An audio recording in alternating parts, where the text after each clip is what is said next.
This is not another eComm podcast. I'm Ian Kaneshiro. In this episode, we're going to be doing a deep dive into the unique intersection of mindset and community. And these are two pillars that are often the unsung heroes behind massive success stories. And so you may have wondered at some point how some individuals seem to have an innate ability to navigate challenges, both big and small, with incredible ease, or how certain communities produce astounding results, outshining their competition by not just a mile, but an entire marathon. So today we're going to uncover some of those secrets. Today we're joined by a very special guest, Eric Castellano from Amazon Lit. Eric and his partner Sebastian are renowned for their uncanny ability to troubleshoot problems and being at the helm of an Amazon wholesale community that boasts over $500 million in annual sales, not to mention the insane energy that they bring to any room that they're in. So if you've ever felt stuck, whether it's in your personal journey or your business endeavors, today's episode promises not just a bit of inspiration, but hopefully some actionable strategies and insights into how you can move forward. So whether you're tuning in on your morning commute or during a workout or a late night session, get ready to be enlightened and inspired, and hopefully use some of these tools to cultivate a troubleshooter's mindset and harness the power of community. So without further ado, let's dive right in.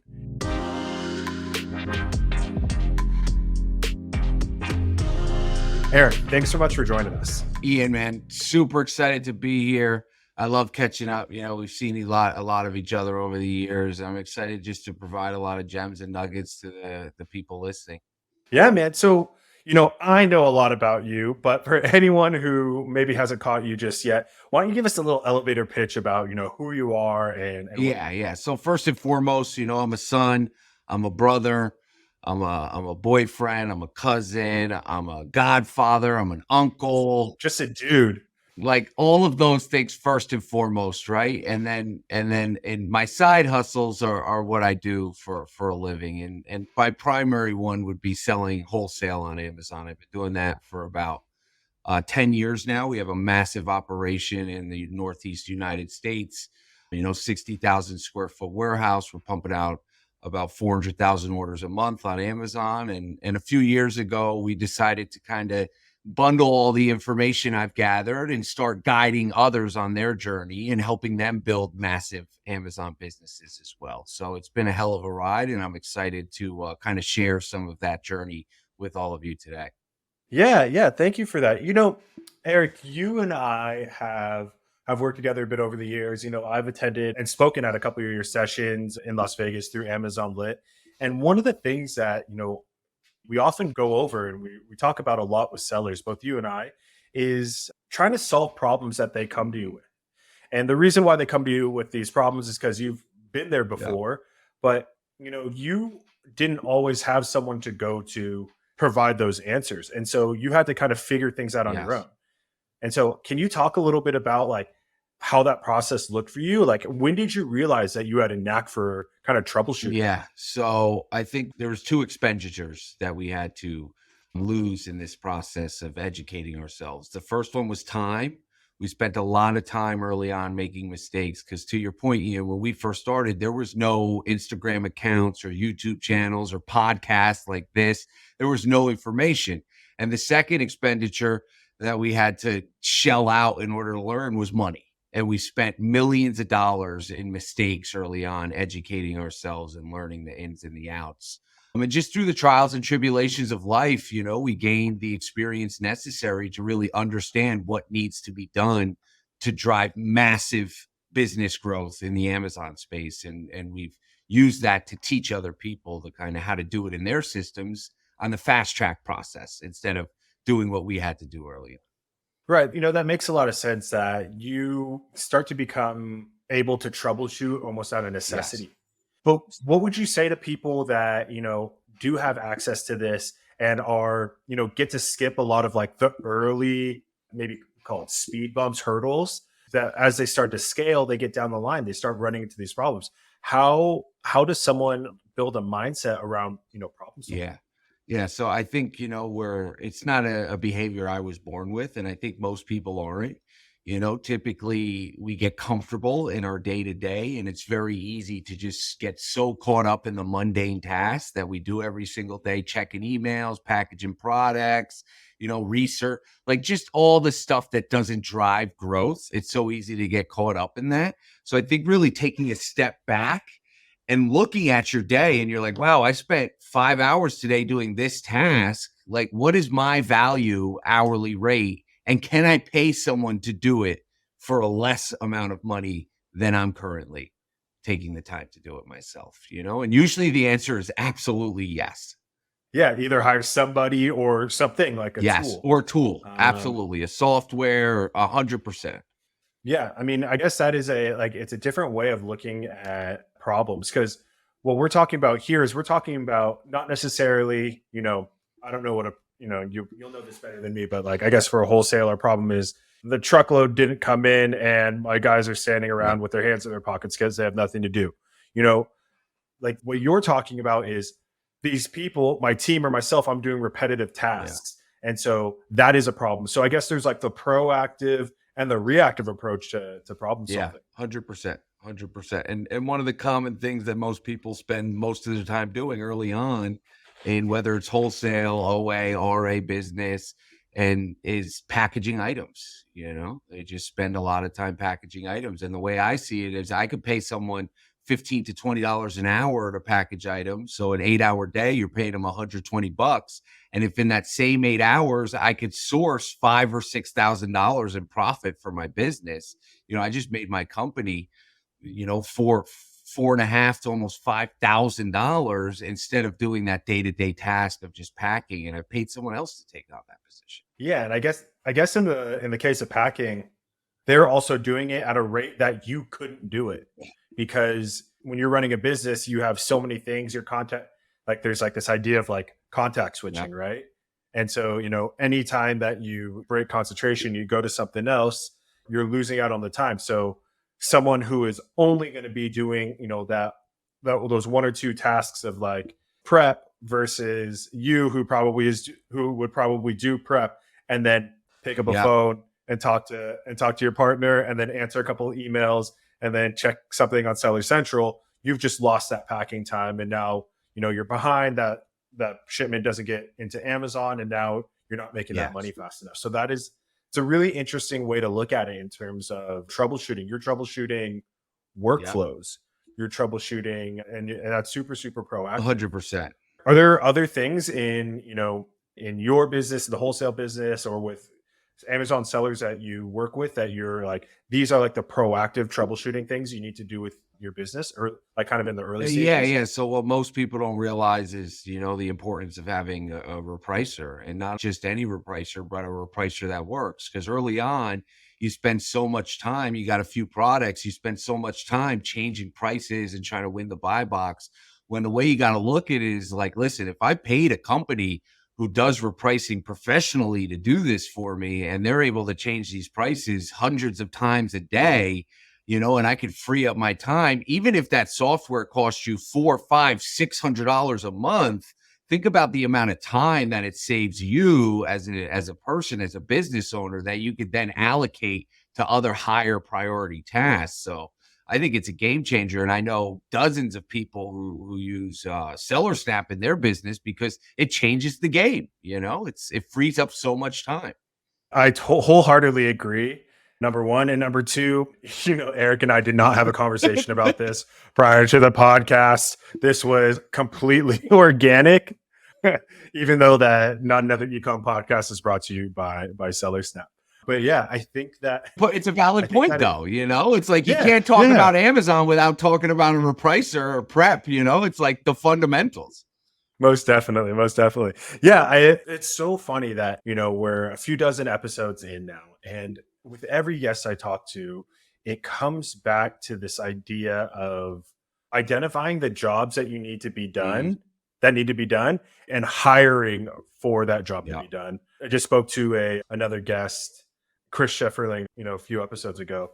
And we had spoken about this article that the Harvard Business Review put out, where they were trying to understand like why people were buying McDonald's milkshakes. And like, long story short, they figured out that people were buying a lot of milkshakes in the morning to give them something to do and something to eat that kept them Mm, full on like long drives to mm, work, and it kept them full all the way to lunch.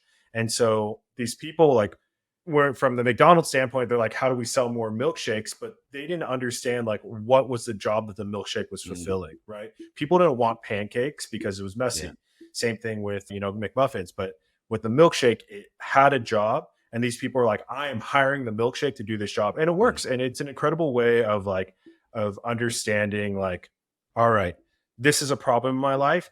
How can I insert something here? And you might need to come up with a creative right. approach, like, you know, to do that, because like you could eat a banana in the car, but it's not going to keep you full until noon Yeah.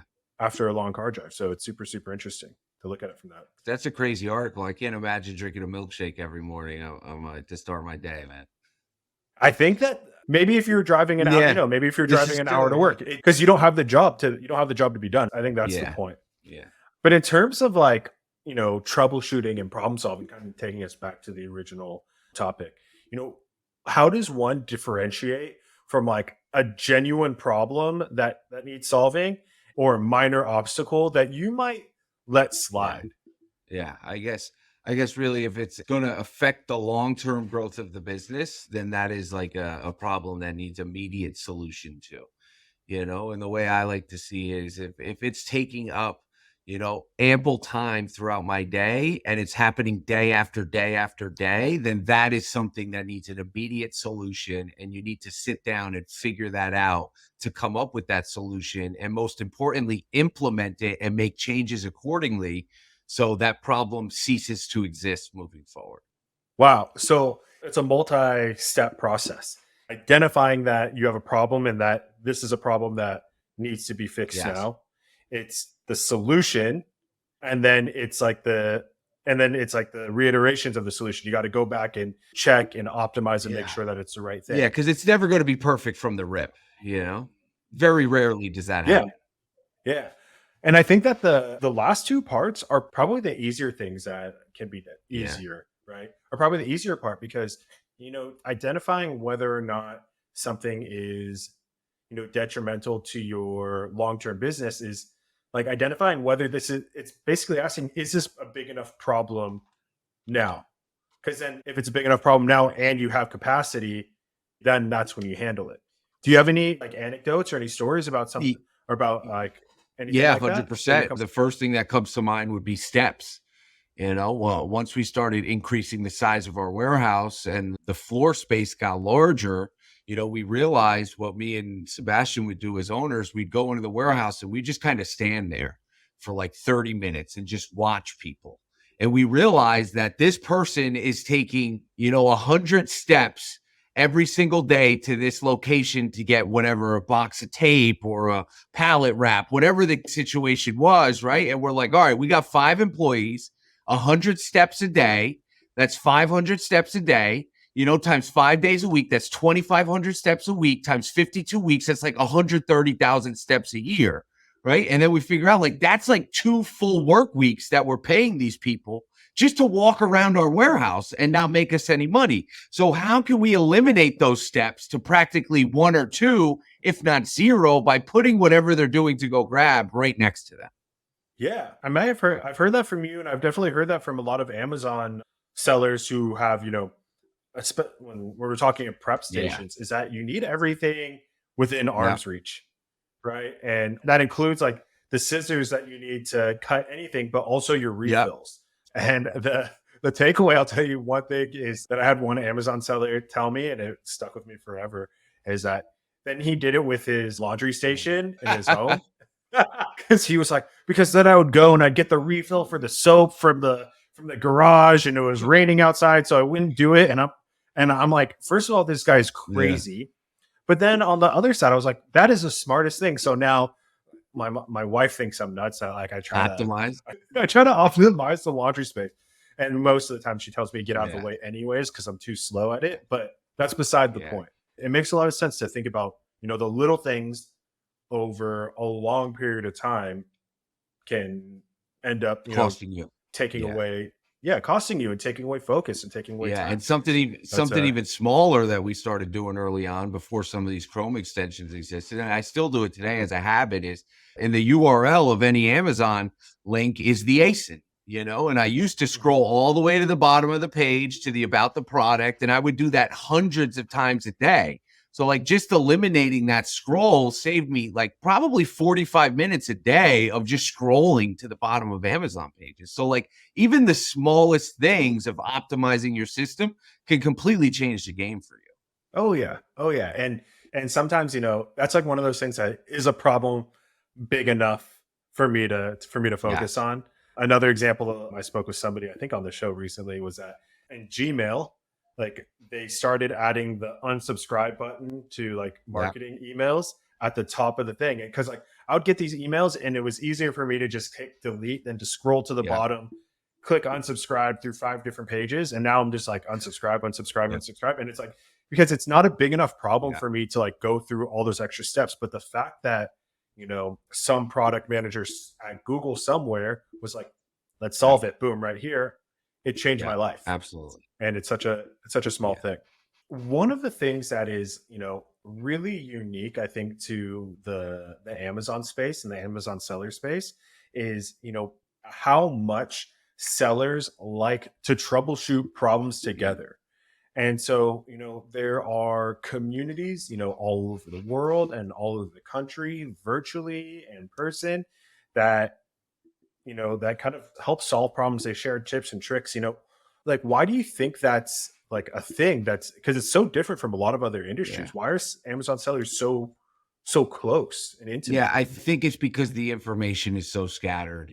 For you to get a direct answer from, say, Google or Seller Forum or a YouTube video, you're going to have to plug in and watch 4 or 5 different YouTube videos to get the one answer that you need. But when you have a solid community of experienced Amazon sellers behind you, where you could just pop into that group and say, hey, I'm dealing with this issue. How do I solve it? Someone in that community has been through that before, and they could provide you a couple sentences or a paragraph that will completely change the entire game for you. So it's all about access, and I think expediting that research process to save you time so you're not hunting around looking for solutions.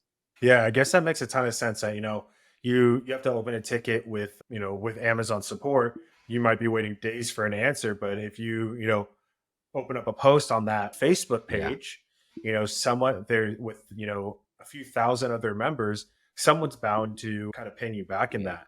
And so, in terms of like getting involved in some of these communities, like what role has that played, on in your business and in the business and in the businesses of the companies that you kind of consult with and work with? Yeah, yeah. So, I'm a firm believer. I think my number one go-to resource for information is live events. I think I, as a person, just consume the information much better when someone's on stage and they're hyped up and I got a presentation behind them. So I personally try to get to as many industry events as possible, whether it's Prosper or ASD or some of the Amazon events out in Seattle, like or trade show, anything where I can meet with people in person and kind of build relationships has been a game changer for me.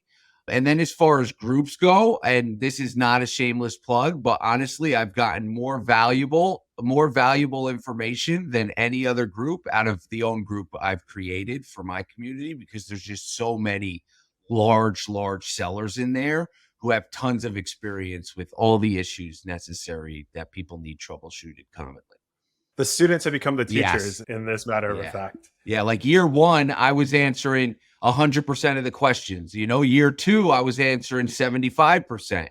And now 4 years in, we got over 1,000 people. I maybe answer 30 to 40% of the questions because the group is just providing value and value and value and helping each other thrive. Most definitely. And so do you think there is like a correlation between, like a troubleshooter's mindset and these super strong communities that, people like you and Sebastian have helped create? I would think so, yeah, because it needs to be a special type of person who's willing to go in and not only have the answers to those questions, but also allocate the time to answer them.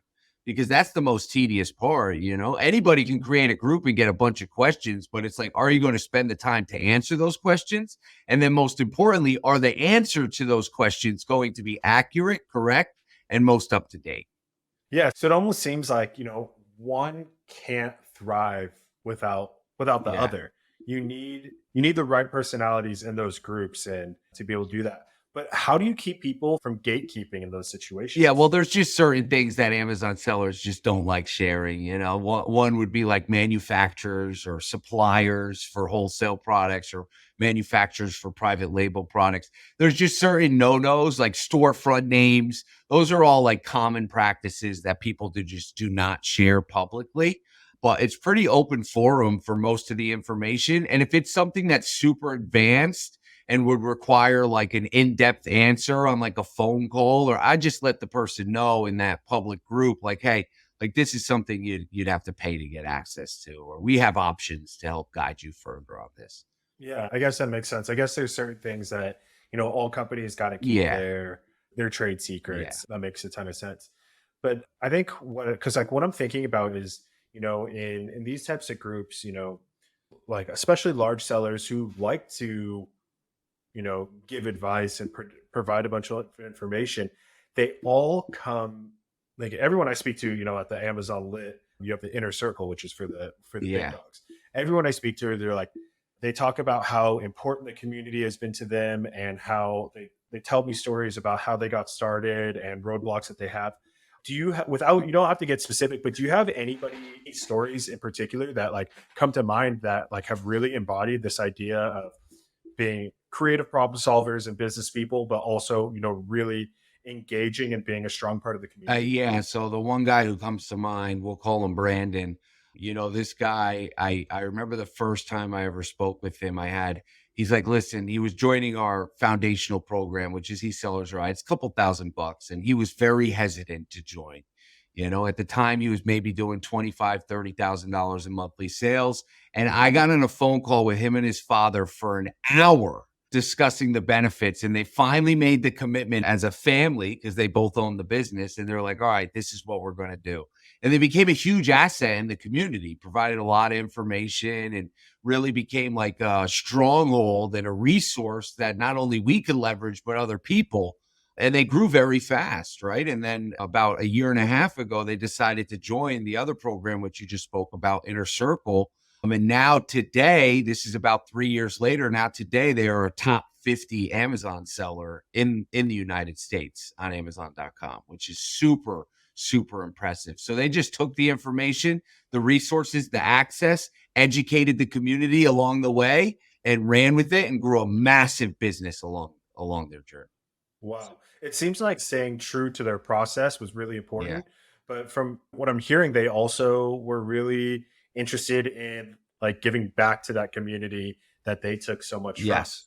Is that something that you tend to see throughout that Yeah, space? I typically see that the people who participate often and are very active in the groups, they typically grow faster than anybody else because they're very involved and they have that go-getter attitude. It takes a special type of person to do that. And the way you do anything is the way you do everything, right? So if you're super go-getter and Right. you're taking action, then you're going to do that in the rest of your life as well. Right. I mean, yeah, I love that saying. So, you know, I guess to kind of bring us back a little bit, one question I have is about like for anyone listening to this podcast who might be simply getting information, from podcasts, Instagram, TikTok, and might not have introduced themselves into a community yet. Not every community is the same, and there's no one size fits all. So how can someone, find the right community for them in their respective field, whether it's retail arbitrage or online arbitrage, wholesale, the mix of the two, include private label, Yeah. don't include private label? Where do you start if you're trying to build Yeah, that? so I think this holds true to really any business you're trying to participate and be educated by someone from. You definitely want to check the people who are running the community, right? So Google them, look at their social media, see if they have a YouTube channel, like learn about the person who created that community before you join that community, because the person's background, history, are they still selling on Amazon? Or let's say it's a real estate group. Like, are they still buying houses? Regardless of what business venture it is, you definitely want to make sure that that person is still in the day-to-day grind, or else you're going to be getting either regurgitated information, or B, you're going to be getting old information. And neither of those serve you as an entrepreneur. Yeah, I guess that makes sense. You got to know where that info is coming from. You got to check your Yeah. sources, and you got to make sure that when you're in school and you're writing a research paper in the 12th grade, they're like, you can't have a source that don't use Wikipedia, and you can't have a source that's more than 5 years old. Yeah. In Amazon, that's even faster, right? Yeah. You got to make sure that you're staying on top of that because they're changing that concept. And then the last thing would be like, see if they have an option to get on a call with them and actually speak to that person before you go sending over any funds or joining that group. And then also see if they have any testimonials or reviews or any videos or, anything of other people who are in that community. So then you're checking all the boxes like, all right, they're still doing it. Other people have joined and they're doing it and they're doing well. And I got to speak to the person. Like, those are all green flags in my book. Yeah, totally. And I guess and probably the one thing that I'll add to that last thing about like, having testimonials, knowing what they're talking about in the game is I think that, personality also there should also be taken into account because, there's a ton of different groups out there. I speak to a lot of them. There's you guys that are like high energy, all in all the time. And I hope you don't take this the wrong way, but it's probably not the right fit for everybody. I agree. And so and I've been to a lot of other conferences that they're just like different vibes. And so I think that what works with Amazon Lit is everybody clicks because everyone's on the same wavelength. And I see that in all these different communities all over the country that they work because people are on the same wavelength. So just because, Amazon Lit works for, this person that you met or your friend doesn't mean it's always the right call in the end. So you got to test the waters, test the vibes, make sure everything's checked. I agree 100%, man. And I concur with the events. Every event I've gone to in the Amazon space is such a different vibe. And it's so cool because you get to mingle with all those different types of people. And I know you go to a lot of events and I know I go to a lot of events and we both experience that. Yeah.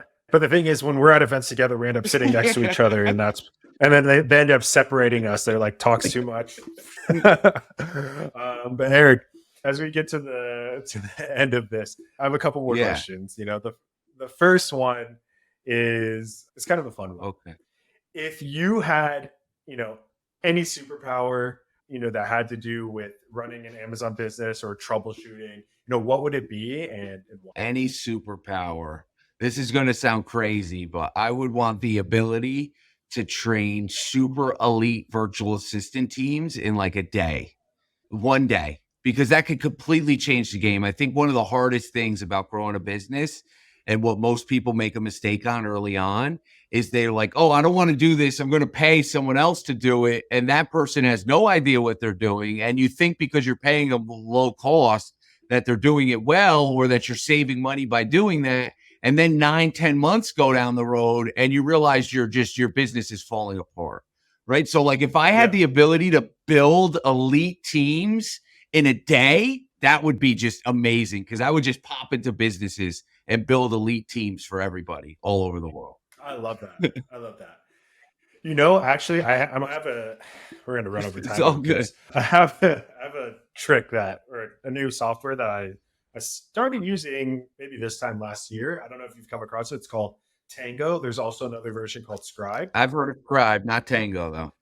And so the thing I love about Tango, and I'm not getting any affiliate fees on this, which I probably should, is that what it does is that when you are setting up a workflow, like let's say that it's easy for me to talk about SellerSnap. That's cool. But let's say like you're in SellerSnap and you're saying, you need to log in, you need to go to the listings page, you need to click on the right product, you need to click on min, type in a value, click on max, type in a value, click save. That is whatever it is, 10 steps that you have to follow that if you're hiring somebody, you'd have to teach them.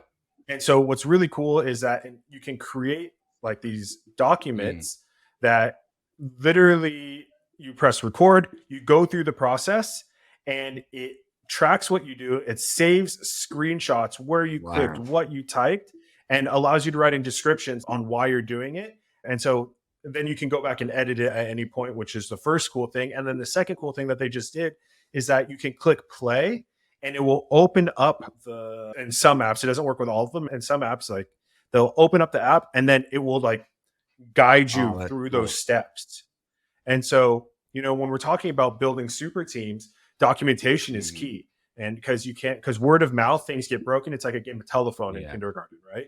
And so building these documentation on workflows can be really, really helpful. That's a game changer. It's a game changer. So Tango, I highly suggest it. I don't have the code, but it's worth it.